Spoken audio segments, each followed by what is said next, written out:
Well, let's get some analysis on incoming Chief Justice Raymond Zondo's briefing. Mbekezeli Benjamin from Judges Matter, the organisation, joins me now. Mbekezeli, thank you so much for joining us. I think the thing for me that came through strongest of all is this fearless independence that is required of judges and magistrates. He said it a number of times, that it's not a popularity contest. You must accept that you won't be popular at times, but you have to be happy because you must abide by what the laws say. Is that the strongest message for you that came out as well? Good evening, Sally, and good evening to the viewers at home. Yes, institutional independence or judicial independence is the main point that Justice Zondo made in the media briefing. Yes, you're right. There was a number of issues that were discussed in the media briefing, but I think one of the key themes is institutional independence. And I think he even made it clear that it will be his signature project, so his legacy project, because as you know, he doesn't have much time on the job. So he has identified judicial independence or institutional independence of the judiciary as his signature project that he will be occupied with. And why do you think he's chosen that? Because one could say, well, that's obvious. Well, I think it's not as obvious as it seems, Sally.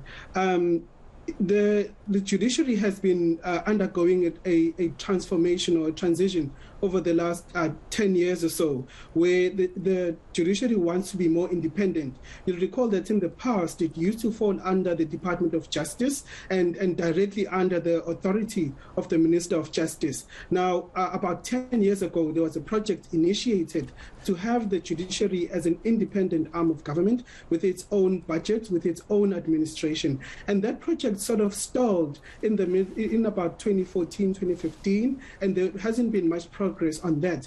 And so it's something that I think Zondo will be picking up, because it's something that he has been intimately involved for the past 5 years as Deputy Chief Justice. And so I think he sees it as some sort of low-hanging fruit that he can achieve in the limited time that he has remaining.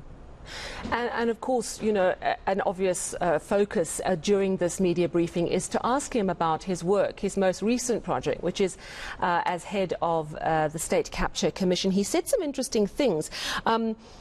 First of all, he was talking about the findings of the report. And we know, of course, the very last tranche is still to come through. But he said the findings of the State Capture Commission are on the analysis of the evidence. They're not coming out of nowhere. Not that the report is necessarily 100% correct, but we've tried to ensure people can see how we arrived at our findings. Do you think he's trying to suggest that this is a document that has to be taken seriously, particularly as we've seen some fairly high-ranking people say, oh, well, you know, there's no prima facie case against me, not the full picture hasn't been told. What did you make of that comment? Well, I think that the comment touches on two important things. The first is you're correct to say he's trying to emphasize that the findings of the state capture report are detailed and they're evidence-based. So even if they were to come before the courts, they will stand on their own. He doesn't need to defend them as much. And this relates to a question that he was asked about whether won't the sort of fallout of the state capture report preoccupy him in the time that he has remaining as Chief Justice. So on that level, he was trying to respond to that.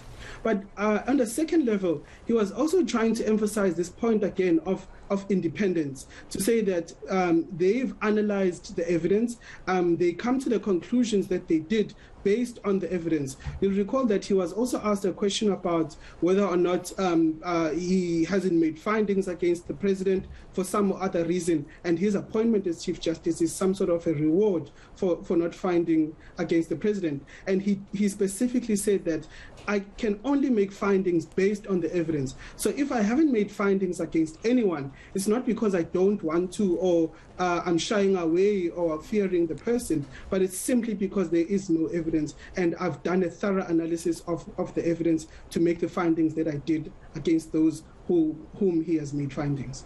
And he also spoke about how the State Capture Commission really is a product of the Public Protector's Office, which is something, of course, that Thuli Madonsela instructed be set up after her report. But we also know, of course, that at this point, the public protector, the current public protector, Busisiwe Mkhubane, is taking on the president. And one of the things she's saying, because of course we know he's asked her to provide reasons why he shouldn't suspend her as she's facing impeachment in Parliament, she's saying, well, you're completely conflicted because of a leaked audio recording from you at an NEC meeting saying everyone knows the ANC has used state money. Do you think that that is ultimately something that is going to cloud the Public Protector's Office and perhaps the work of the courts? Well, I think there's no doubt that that issue is going to come before the courts. And this also relates to this important point that Chief Justice Zondo made, that judges are independent.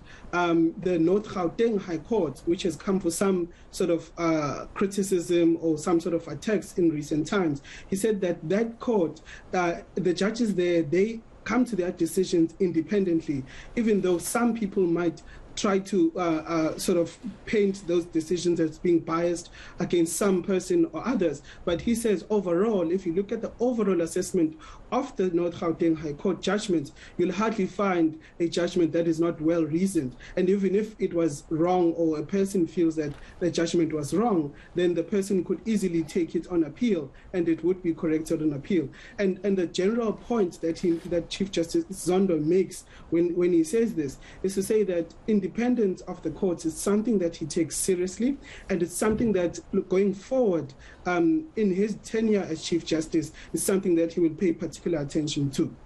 All right, thank you so much for chatting to us this afternoon. From the organisation Judges Matter, that is Mbekezeli Benjamin. Do stay